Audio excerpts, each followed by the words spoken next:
ఈరోజు కలెక్టర్ కార్యాలయం ముందు నిరసన కార్యక్రమం చేపట్టాము. రాష్ట్ర వ్యాప్తంగా అన్ని రైతు సంఘాలు, కార్మిక సంఘాలు, వ్యవసాయ కార్మిక సంఘాలు ఇచ్చినటువంటి పిలుపు మేరకు ఈరోజు అనకాపల్లి రైతు సంఘం జిల్లా ప్రధాన కార్యదర్శి అప్పలరాజు పైన ఈడీ చట్టాన్ని ఉపయోగించి జైల్లో నిర్బంధించారు. ఆ జైలు నిర్బంధనకు నిరసనగా రాష్ట్ర వ్యాప్తంగా ఈరోజు అన్ని సంఘాలు పిలుపివ్వడం జరిగింది. అందులో భాగంగానే ఇక్కడ కలెక్టర్ కార్యాలయం ముందు ఈ నిరసన కార్యక్రమం చేపట్టాము. ఈరోజు ప్రభుత్వం చాలా రైతుల పైన, రైతు నాయకుల పైన నిర్బంధాన్ని ప్రయోగిస్తుంది. రైతు నాయకుడైనటువంటి అప్పలరాజు రైతుల సమస్యల పైన నిరంతరం అక్కడ ఉండేటువంటి భూములు ఏవైతే కారు చౌకగా కార్పొరేట్ సంస్థలకు అప్పచెప్పాలనేటువంటి కృతనిశ్చయంతో ఉన్నటువంటి ప్రభుత్వానికి వ్యతిరేకంగా ఆందోళన చేసి ఇక్కడ ఉన్నటువంటి భూములను కార్పొరేట్ సంస్థలకు అప్పగించేసి సామాన్యమైన రైతులను బజార్లో పడేద్దని అని చెప్పేసి వివిధ రూపాలలో ఆందోళన చేసినటువంటి ఫలితంగా ఈరోజు అనేక రకాల కేసులు పెట్టారు, బనాయించడం అనేటువంటి జరిగింది. సుమారుగా 19 కేసులు పెడితే ఇవన్నీ కూడా రుజువయ్యేటువంటివి కాదు, ఇవి అన్యాయమైనటువంటి కేసులు, అక్రమమైనటువంటి కేసులు అని చెప్పేసి 14 కేసులను కొట్టివేయడం జరిగింది. కోర్టు కొట్టివేసింది. ఇంకొక 4 కేసులు పరిశీలనలో ఉన్నాయి. అయినా ఈ రోజు అప్పలరాజు పైన పీడీ చట్టాన్ని ప్రయోగించినాడు. ఏమంటే అక్కడ హోమ్ మినిస్టర్ అనిత గారికి ఈ రోజు సెగ తగిలేటువంటి పరిస్థితి ఉంది. మొత్తం కార్పొరేట్ సంస్థలకు భూములు అప్పచెప్పాలంటే ఈ రోజు అప్పలరాజు లాంటి నాయకులు ఆటంకిగా ఉన్నారు.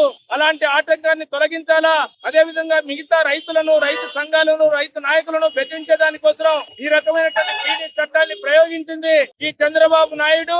అదే విధంగా పవన్ కళ్యాణ్ కూటమి ప్రభుత్వానికి మేము హెచ్చరిక చేసేదేమంటే, మీరు ఎన్నికల సమయంలో చెప్పినటువంటి మాటలు మేము రైతుల పక్షాన ఉంటాం, రైతుల ప్రయోజనం కోసం ఉంటాం, రైతుల సంక్షేమం కోసం ఉంటాం అని చెప్పేసి చెప్తారు.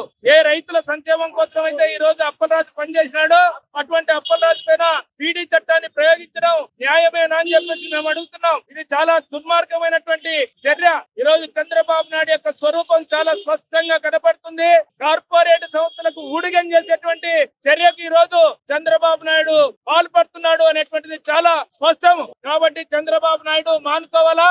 ఈ రోజు కార్పొరేట్ సంస్థలకు ఊడిగం చేసేటువంటి చర్య కాదు. ఈ రోజు రైతులు చాలా ఇబ్బందులు పడుతున్నటువంటి పరిస్థితి ఉంది. పంటలు లేవు, పంటలకు సరైనటువంటి ధరలు లేవు. మళ్ళా పైపెచ్చి ఈ రోజు భూములను కార్పొరేట్ సంస్థలకు కారు చౌకగా అప్పచెప్పేటువంటి ప్రక్రియను మానుకోవాలా.